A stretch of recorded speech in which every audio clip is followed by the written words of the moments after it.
Hey, everybody. Good morning, or good morning, I should say. Oof. Here we are already 5 weeks later, and we are here at the conclusion of the Hidden Inventory arc.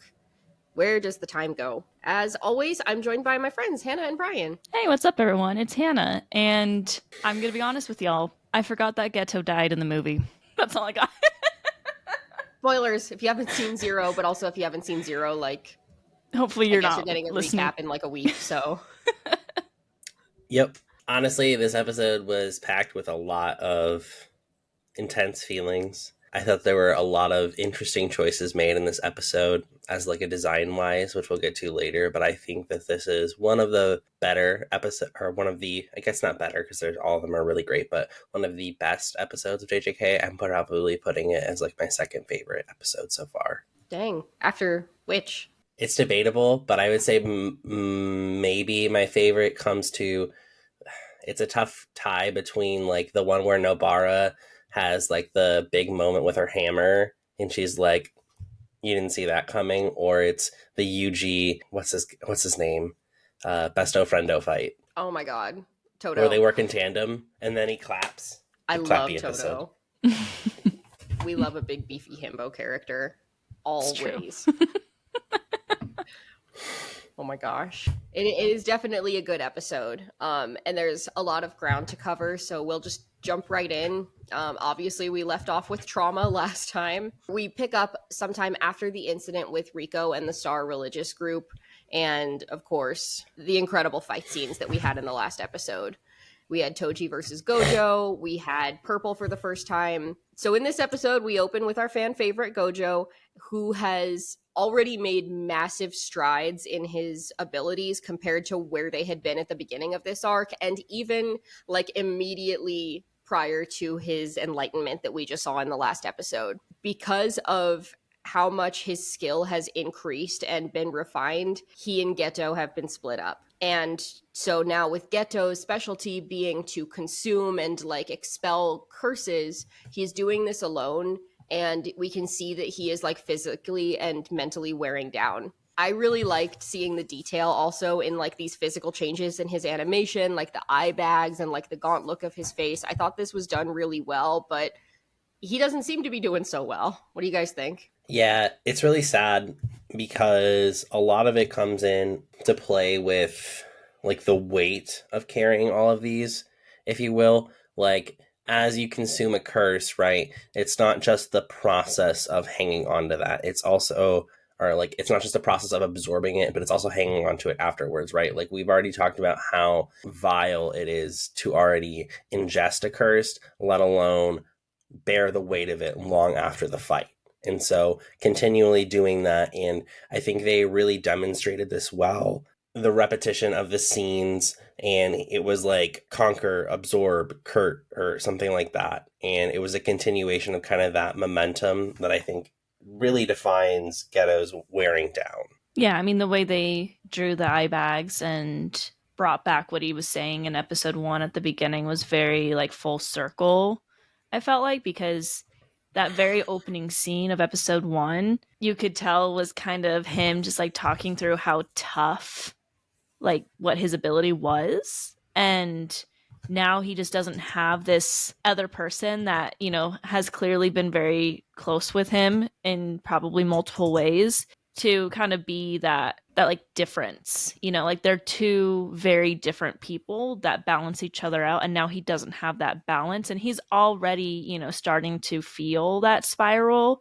We saw that at the end of the last episode. It's like I said, I didn't know exactly what it meant, but I could tell something was going on in his brain. And now we're seeing the repercussions of that, and it's just weighing on him. And now, because Gojo is just really, really growing with what he's doing, he's being sent off to do his own thing. Geto's doing his own thing. And with the split up just comes more time to sit on those thoughts, more time to spiral, and more time to just maybe change your mind on the way you look at the world. It's tough to shoulder things alone, and Geto, I think, does that by nature, but also is now being forced to. And Gojo is like so high on this enlightenment, and is getting like some well-deserved training. He clearly is very special, but like it's putting him in like a completely different league. And yeah, I don't know that he realizes how much his friend is like suffering after everything that's happened, especially with like his own circumstances being the cause of some of that suffering for his friend. Maybe so much like, I don't know how much Gojo has really lingered on the fact that he got like sliced in half because he was okay. But for Geto, that's not something I think that you can just like snap back from super easily. I don't know. Clearly he's not doing very well. But talking about Geto and his absorption and expulsion of these curses, we learn again about the origin of curses. It's been a minute since we've been schooled on this a little bit. But we're reminded here that they are born out of the most vile human feelings and thoughts. Although those who practice jujutsu sorcery, like Geto and Gojo, don't generally produce curses because of the skill set that they have, and they're able to like contain and make sure that they do not express those feelings and result in those curses. Knowing that jujutsu sorcerers are able to restrain themselves in this way, Geto begins to feel a lot of resentment because now he's not only stomaching the curses alone, but he feels like it's for nothing because he wasn't able to save Rico. He did watch his best friend die, although he came back. And the people that he's saving are not necessarily grateful. We get, of course, a moody, steamy shower scene here.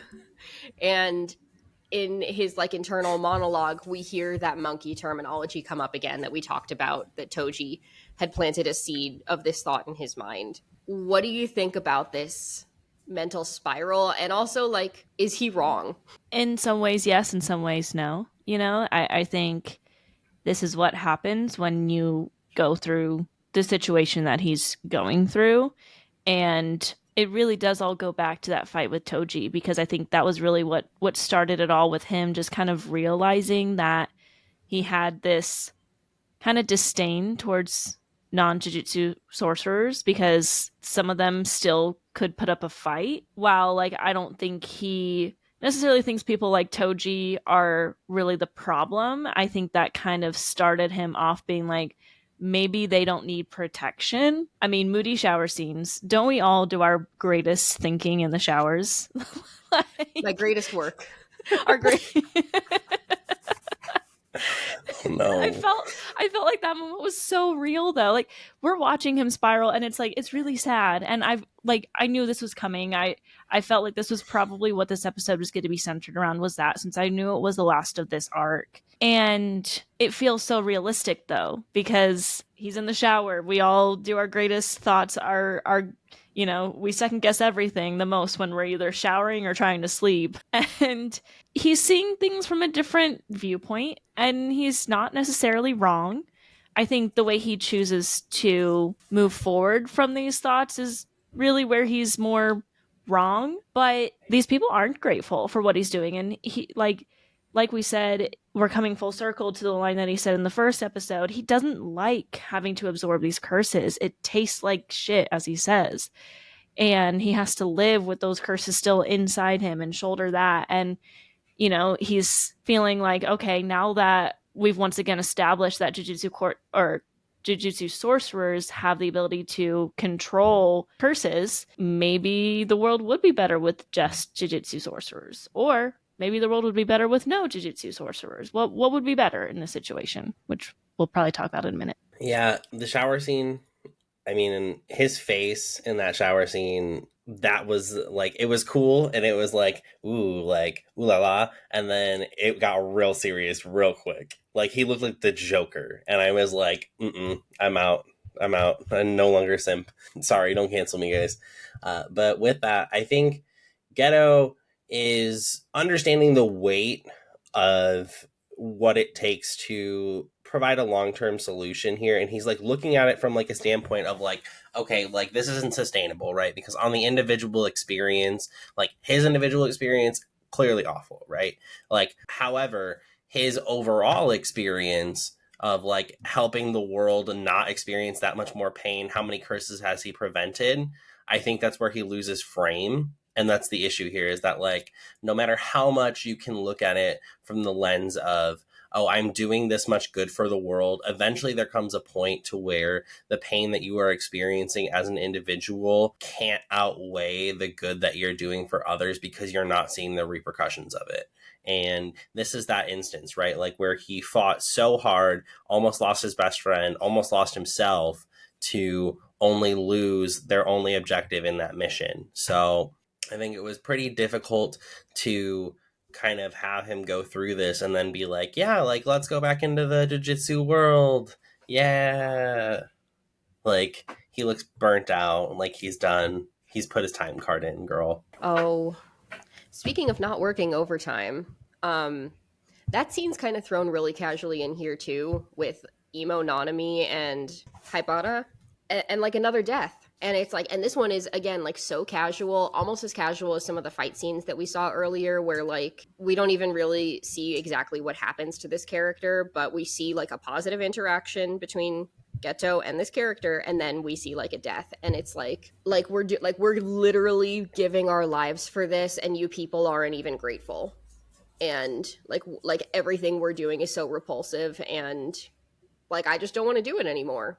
Why would I? It's like there's no thanks in this job. We obviously know that he's wrong, and this is like an extreme way of thinking because not everybody is like that. And yet a lot of people are. So it's like it's understandable, especially going through the trauma that he has just gone through over and over. And again, the nature of his job, like I wouldn't really want to do it either, I don't think. Maybe wouldn't fly to the opposite end of the spectrum quite as fast. But who knows? I haven't been through an experience quite like that. Yeah, understandable that he's at least reaching a breaking point, I think. And we love that it's in a creepy Joker shower. When he emerges from his bathing ritual, Geto has a run-in with a sorcerer named Yuki, and she kind of casually shares that she's not super well liked among her peers also because she's at odds with them in regards to a solution for this exact problem, because she feels that there should be more preventative measures to stop curses from ever happening, such as like training everybody, including regular humans, in jujutsu sorcery trainings, that they have a similar level of control to not exude this cursed energy and hopefully again prevent curses from happening in that regard. Do you think if they provided this training that it would work? I'm sorry. Have you met the general public? Like, I'm just gonna go ahead and say it. Like, I am general public. Do you think my ass is gonna pay attention in the middle of a training like that? Like, I'm not getting paid. Like, and I'm doing this for the good of society. Like, I pay my taxes. I do things for the good of society. I use my turn signal. Okay, what else am I supposed to do? Right? Like, there's only so much one person can do. Right? I'm not Gojo Satoru. However, I am Bryan Travis, and I try my best. I put my card back. Like, the thing here is that no training is going to fix this because in the long term, right, when you look at individual people, they're not going to be motivated enough. You have to put a motivation behind it. And sometimes the threat of like overwhelming doom isn't enough, right? Like we're already seeing that with climate change and we have still gotten zero like steps forward on that. So like realistically, I don't think these trainings would have worked.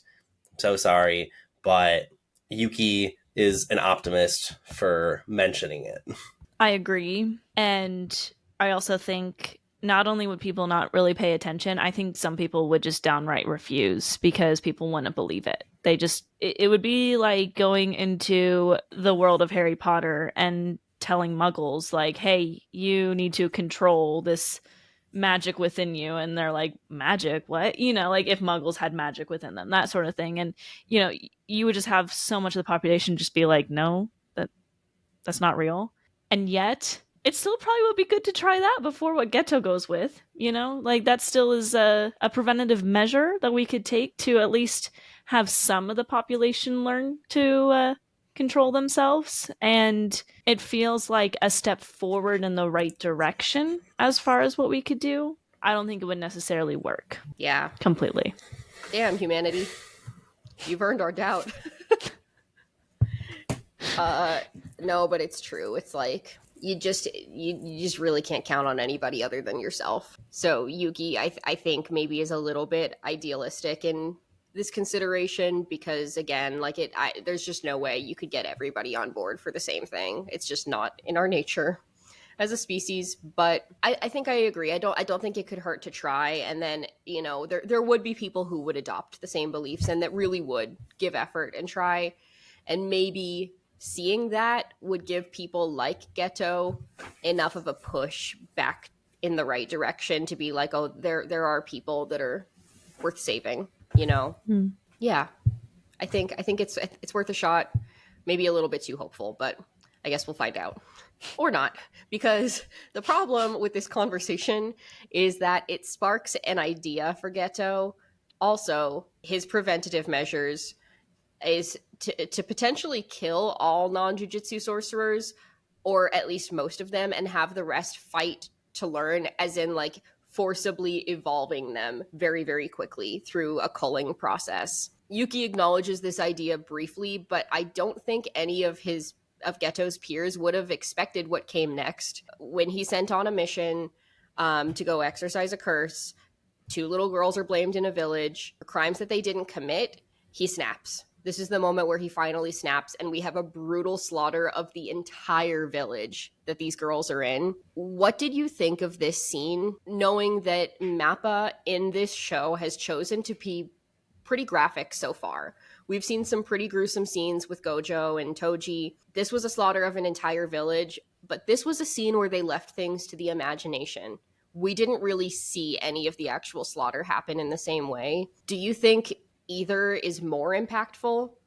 Why do you think that they would choose this for this scene? I think a lot of shows that are very gory sometimes make the choice to not show just an entire civilization get wiped out. This is an entire village. In my brain, in the past, they do this usually to signify that there's a possibility that like there's survivors, or that it was all a front. That's like the first thing that comes to mind. But like obviously that didn't happen. Like this all happened so fast for me as an anime only. I had to kind of like sit on this scene for a minute, because I was expecting the spiral. I wasn't expecting it to turn into this so quickly in this episode. I don't know if there's really a reason why Mappa chose. I think I could speak on it more if I maybe knew more of the manga in the future, possibly if they're going to do that again or something like that. But maybe they wanted us to focus on, we focus more on Geto's face, right? Like we saw him more, we saw his emotions with it, and that he had like resolved himself to do this. And the first thing that comes to mind when I think about all this conversation is Eren Yeager. Like this is reminding me so much of his spiral through the show of Attack on Titan and what he chose to do. Again, I sit on the side of like what he does in this final season. What Eren does in the final season is not right, but I also sit on the side of like, I understand where he's coming from. I see why he went in that direction, and the same with Geto. Now, there's a lot of senseless death, I think, in this situation, and when we have a lot of senseless death, I think choosing to not show all of it kind of reminds us that maybe, like, I'm trying to figure out how to word this and sound like I understand like the nuances of media when I try and sound so cool. I feel like a lot of times when they focus on like the emotions of the person committing it, we're really more focused on how Geto is feeling in this situation, and we're not seeing every single person die, because we just know that those are some innocent lives. And they do something similar with the Rumbling and Attack on Titan. We do see a lot of that death, but we also see a lot of just aftermath. And we know that it was just a lot of senseless death. And then we focus again on like Eren's emotions in the situation. So, and they're both Mappa,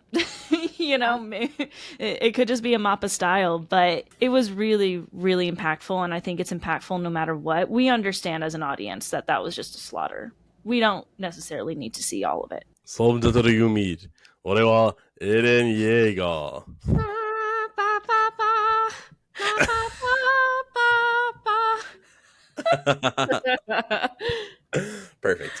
Perfect intro to my answer to this question. I think as like a big horror fan, in horror a lot of times it's equally as important as what you're seeing on screen is scary as to what you're not seeing on screen, right? We've already seen all of the tools or most of the tools, I would say, in Geto's belt of what he can do physically. I don't think we need to imagine, or I don't think we need to see specifically at that point, because we can assume he's filled with absolute rage. Like there is no, I don't think there were any survivors of this, and I think that realistically he left all of them obliterated, because at this point this is his snapping point, right? Like kind of you mentioned, Hannah, when at this point he's feeling so much rage, like I'm sure the thoughts in his heads are like, you stupid monkeys, you literally can't even see that these two girls were trying to help to use their powers and save you, yet you're trying to kill them. Like what the is wrong with you? Like, and that's where everything just like goes off the rails. And so realistically, I think leaving that off screen was more important, because you know from how Geto reacted immediately, right? I think that this is also a very similar to reaction to the episode where he watched Rika die right in front of him, right? Like immediately he pulled out his rainbow dragon, which was the strongest that he had, and he pulled out like 3 other curses right off the bat. And I can assume that this was very similar, and he just threw everything at this village. Like, probably was crazy, but knowing what I know, I can get the picture of what happened here. I think realistically, this scene is more impactful left out, because while they could take a focus to the actual act, I think they did focus more on, like Hannah said, the emotions of what was going through that and the motifs behind Geto's actions. I want to add that, like, I feel like all the scenes leading up to this moment were focused too on like Geto's emotion, because like he had the conversation with the young man, I can't remember his name, Haibara. Mm-hmm. Yeah. And like they had a conversation about him going on a mission, bringing back sweets, and Geto still included Gojo in that because Gojo likes sweets. And then he had the conversation with Yuki, which kind of got him on the thought process of maybe we just need to kill everyone who, you know, is not a jujutsu sorcerer. Haibara, you know, and we see like all of that. And then like, don't we go straight to like those girls? So it's just like one after another of like that rage in him, just like building and building and building, and the ideas building and building to the point where it just blew up and he took it out on this village. And so it focused on like his emotions, because all the scenes leading up to that were like that, if that makes any more sense than what I said before. No, it does. It's a steady build and a snapping point, and we knew that this was coming for him. And we were even talking about this in the last episode, because Gojo made that like offhanded remark in the after credit scene, but Geto thought about it for a minute, and he exercised some self-restraint, and he said like his line was actually very impactful, because it was something to the effect of like, it's very important that there's a reason. Like, no, but the reason I'm saying no is because there's no reason right now. And the problem is that he's now armed with a reason. And is it completely sane? No. Do we understand how so much trauma and labor built up to get to this point where maybe he feels that way? Like, I do kind of get it, but it doesn't make it any less horrific. And this, like you both said, this is definitely similar to other scenes in other animes, and yet I think that JJK takes it a step further and does do things like things that we expect similar results from that I don't think we're going to get. So like probably one of the most famous village slaughter scenes is in Naruto. Let's go. We all know that we're introduced to that concept of like Itachi very, very early on. Our expectations get subverted in a different kind of way. Expectations get subverted. JJK is part of the Dark Trio for a reason. And I personally, like, I do not think that we are going to get a redemptive arc for Geto. I think that he got a lot of relief out of exercising not only what he feels maybe are the real curses, but also, yeah, just like all of that pent up stress and those feelings. Like, I think he enjoyed doing this. And I think that he feels justified in it because, again, he has that reason now. He feels to back it up. So I don't think, I think he's gone. Yeah. I don't know that we're going to see much more of sweet original Geto after this. Yeah, and he feels very justified. And like the village, you know, obviously wanted to kill those 2 girls. And I think, you know, that's why he killed the village. But also, like, you have to understand there's people in the village that wouldn't agree with those 2 girls too. But he's justified in killing them all. And again, kind of to tie back to the rumbling, it's like Eren justifies killing everyone because of the group of people that has prejudice towards his race, you know, but there's lots of innocent people out there, but you feel justified in just wiping all of them out because at least wiped out all the bad people, and you think that the innocent people that are involved also have something to do with it. Like, that's how you kind of justify it in your brain, which is really interesting. There's a lot of themes with similar tones in Japanese media. It's interesting. That's another conversation. But yeah, Geto has snapped, and I don't think that we're getting him back. I do agree. I think it was more impactful to not see everything that he did, because you can imagine it. It's not about them in this scene. This is about him and his snapping, which is terrible because it really even like lessens his victims even more. And who knows how many there were or like what exactly he did. Like, it doesn't matter. But he's like a terrorist now. Not good. Luffy is also a terrorist, but hey, we stand him. Oof. He's a pirate. Arr. Pirates are literally Arr. terrorists. Terrorists of the sea. So obviously this is like a huge shift in character for Geto, though, and it even happened a little bit quickly for us as the viewers, but we know that this had built up over time and that people just didn't notice. So the next scene that we get immediately after this slaughter is with Gojo and the sensei that he and Geto share, and their teacher is sharing the news that Geto has snapped and killed a whole group of people and that he's sentenced to death. This might be one of the first times that we see Gojo truly serious. He's even angry in this scene, and he storms off to confront Geto, who admits that everything is true, and he poses a really interesting question at the end of their conversation. He asks, "Are you the strongest because you're Gojo, or are you Gojo because you're the strongest? And if I could become Gojo, would I be the strongest?" Let's dive into this a little bit and analyze. What do you think? Oh, I mean, I think, while every dichotomy that's asked like this has a certain amount of balance to it, I think realistically, it's not Gojo himself. Like, Gojo himself is cocky, arrogant, skilled, and like naturally adept, sure. But it's the power that he holds that makes him the strongest. Like, being able to use all of these amazing techniques and even still what we don't know about Six Eyes, right? Like, there's still a lot of power that's to be unlocked, and he said that he still needs to work on domain expansion. Like, it's the powers that he's been given through his bloodline that make him special and that make him the strongest. Now, him working on it, yes, that makes him, usable. However, if we compare this to another anime, if we look at My Hero, right? Deku received All Might. He was nothing before that. Or the power... Deku received the... What is it? Eat this. One for all. One for Right, all. one for all. I was about to say all for one. He received the also, hair. Quick tangent. Okay. So when I was first watching My Hero, I thought that like the one piece of hair was just like a little bit of the power. And I thought by the end of the show that All Might was going to be bald because Deku needed to eat all of the hair. Oh my god. So I would pay so much money to see that, though. All Might being snatched.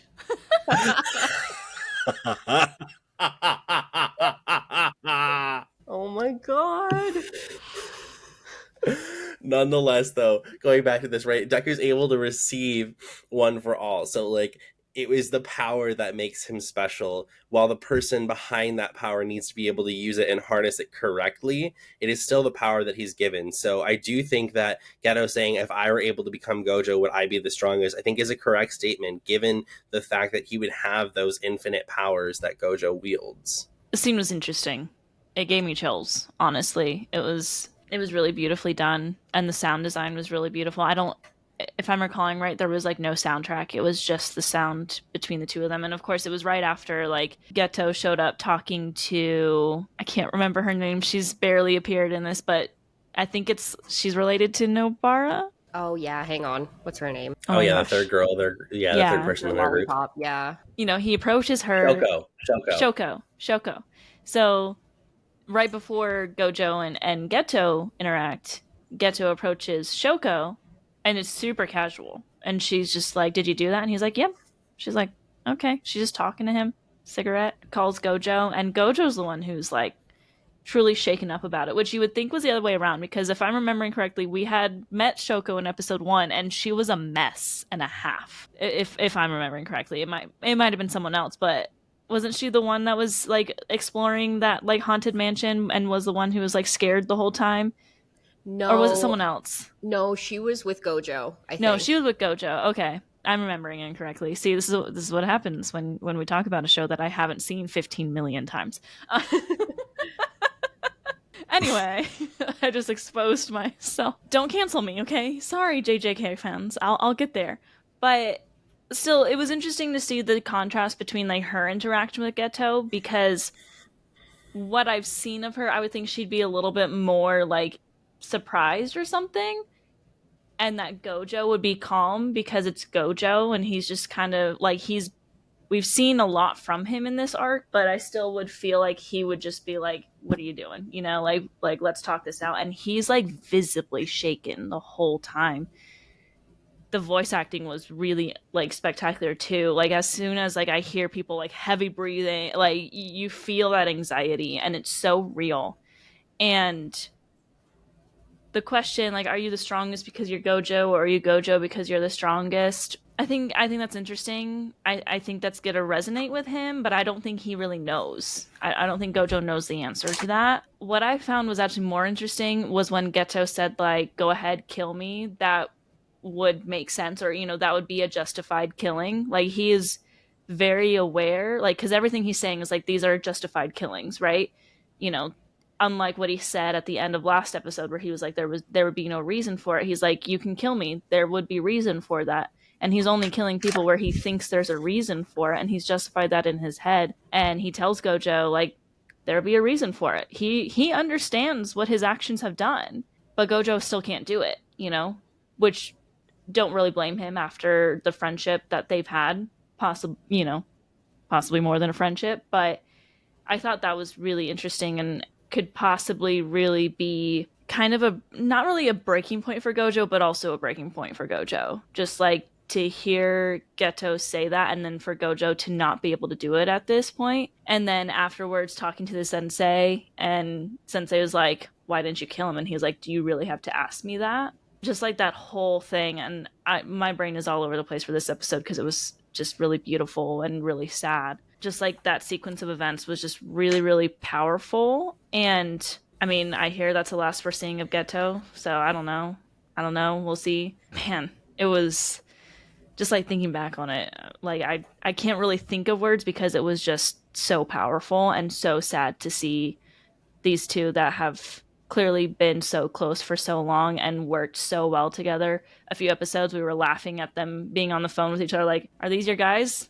He just took them out like that, and now they're, in this situation just really because of one fight with Toji. It's crazy. It's crazy how impactful that fight with Toji was with everything that happened. This is it. And it definitely, I don't know, it definitely was the beginning of the rift between them, was the fight with Toji, and not necessarily because it was either of their faults what happened. It really had nothing to do with them other than like that they were under this impression that they were the strongest, and they got humbled real quick in this fight in a number of different ways. And what happened to each of them though was like very different. Obviously, like, Gojo got messed up, but he ended up being okay and had this moment of enlightenment in the middle and kind of like almost attained this godlike status instantly. Geto was kind of left with the short end of the stick here, where he experienced all of those extraordinarily harsh emotions, knowing that he already has to harbor so many of them from exercising and consuming the worst that humanity already has to offer. Experiencing that himself is probably not something that he's super well equipped to handle. And then the skill gap between them after that, just in terms of like their straight jujutsu sorcery powers, meant that they were like, the rift just got bigger. And again, not through any fault of their own necessarily, but that they were separated. And so it made me wonder if Geto maybe, and he hadn't really addressed this directly, but it made me wonder if maybe he was a little bit jealous of Gojo, like receiving this enlightenment, surviving what would be a certain death in any other circumstance.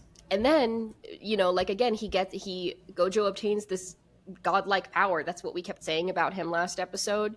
And that's kind of what Geto wants right now. This is like what he's idealizing. He's like, if I could forcibly make this species evolve, we would be better off. And that's like very, very, it's like hubris. Hitler-esque. yeah, it's hubris. It's like it's not attainable. It's not realistic, and then he asks this question like, "Are you the strongest because you're Gojo, or are you Gojo because you're the strongest? And if I could be Gojo, would I be the strongest?" Because I can't be. I don't get the power that you have, but maybe I can force something similar, was kind of what I read into it. And yeah, like you could kill me right now, you would be justified, but I know you're not going to. And I'm going to go do my thing. I've made my choice. I've never felt more at peace. This is like, this is the path I've chosen for myself, and I'm sorry that it results in our breakup, basically. It is really heartbreaking, though. It's always like really sad to see a friendship end, but in such an extreme way is like extra brutal. But I do think he is imagining himself something of a similar god, and he's like, if I can't gain it through birth like you did, I will get it through hard work and practice, and I'll do with it what I want. So, very interesting. Don't know that it is truly the last that we're going to see of them, but this means Gojo actually starts thinking for once. He has to have a couple thoughts here. It's interesting because he really goes straight to Megumi next. And you'd think that this might be one of the last people that he'd want to see after everything that's happened, knowing that this is Toji's kid and was just mentioned in passing, but he goes to like essentially adopt him, and this scene is very funny and lighthearted given everything we've just been through in the rest of the episode. But he's like, hey, I just killed your dad. Megumi's like, I've heard enough. I don't care. Like, good riddance. And it's just really funny to see this like interaction of like high school age Gojo, little Megumi, and this like adoption scene, even knowing who the father is. Then we cut to the future and we see some very familiar faces for the first time in 5 episodes. We see our sweet little trio, and I thought that this was another really interesting choice. What do you think is the significance of these two scenes right together, right after Geto and Gojo's falling out? It's signifying that it's time to revert our attention back to the characters from season 1. You know, I think it's just kind of showing us like, all right, like we're closing up this flashback. It's time to move forward. We've established like what went down between Geto and Gojo. We've established why Geto ended up the way he was in JJK 0, and now that we've established that, like, it's time to move forward. Little Megumi, oh my gosh, he's so cute. Oh, I was like, that's my favorite character. Yay, he's back. This is what it's like to not have your favorite character in multiple episodes of a show. Can't relate till later on in Demon Slayer. Anyway. It made me so happy to see them, and I also thought it was hilarious just the way Gojo like greeted Megumi with that like face. He's like, "You look just like your father," and that Megumi didn't even let him finish saying about your father. I killed him. He was like, "I literally don't care what, like I don't even know him." Like it was so Megumi of him to say that. I'm like, "Oh, I missed you. I see that you are the same as you were." But it's so good to see them, and it's exciting. I think that it's time for us to get back into the story from season 1. It feels like it's been about 15 years since I've seen our like season 1 characters. So I think I'm going to take this a little bit further, and I want to call back to what Emily said, that in like the first episode we did of this, about how there was a haze over the animation. Now, of course, the little Megumi was super cute, right? Little baby boy he was like born a sad boy, which, I mean, I guess you don't choose that life chooses you, which, I mean, he said Giyu, he like high-fived him through the multiverse, I promise. That happened. Nonetheless, right? So you have Gojo wake up, and at least from my eyes, I definitely saw a crisper animation style, so I think that this was actually a nightmare for Gojo, and that you saw him wake up on the chair that he was sitting on, and from there it kind of was like him coming out of a phase, or like a hazy fog, if you will. So I think it was a quick recount of, and a good, I guess, precursor as a manga reader to what will come next, because there are events going forward that rely on what's happened here. And I think that's what's important. I'm not going to say any more than that, but I do think that it's very nice to see Yuji and see present day Gojo because, just the man himself. We love present day Gojo. And we love our goofy little trio. Quartet, perhaps. We'll include Gojo in that. Yeah, I don't know. I think we give Gojo a lot of crap for being super unserious most of the time, but the truth is he actually is incredibly intelligent when he applies himself, even as a teenager. And I thought that these scenes together were really interesting, knowing that it's a sad ending that we have in this episode between the friendship of him and Geto is never going to be what it was, even if there may be some love still there. It's never going to go back to the way that it was. They're never going to be the strongest again together. And that's really sad. But I think that it forces Geto's hand in Gojo's hand, into thinking about the future and investing in the future. Immediately he goes and he gets Megumi because he understands the power that his father wielded, and he knows that it's probably not best used by the Zenin clan, who would want him. And then, we wake up from this dream, and it's and here he is, he's looking at, this is the next generation of people that he's guiding as a teacher, because he knows that, yes, maybe he is or once was the strongest, but that it is best not to do it alone. Seeing what has happened to Geto, you need to rely on other people that you trust and that you believe in, and you need to have faith in the future and in the next generation to be able to carry on the legacy. So I thought that was a really cool way to end this episode, to have him with the people that he feels are the future. That mostly brings us to the end of this episode. We'll maybe talk about any final thoughts before we jump into our favorite moments. One other thing I did want to bring up myself was the scene with Geto. Before we cut to the future, we do get one more scene with Geto where he's kind of taking over the former Star Religious group as the leader. Again, this is, in my mind, him likening himself to a god, because he also gives a very grotesque demonstration here of his power. And he's like, if you don't like it, this is what's going to happen to you. Just something to note. Given that that's his first act of power. Any other final thoughts before we move into our favorite moments? Also, the outfit change. He's like, I gotta give him a little bit of a flashiness. Our little theater okay, performer. Tengen-sama. Wait, Oh. What? Confusion. Tengen's looking rough these days.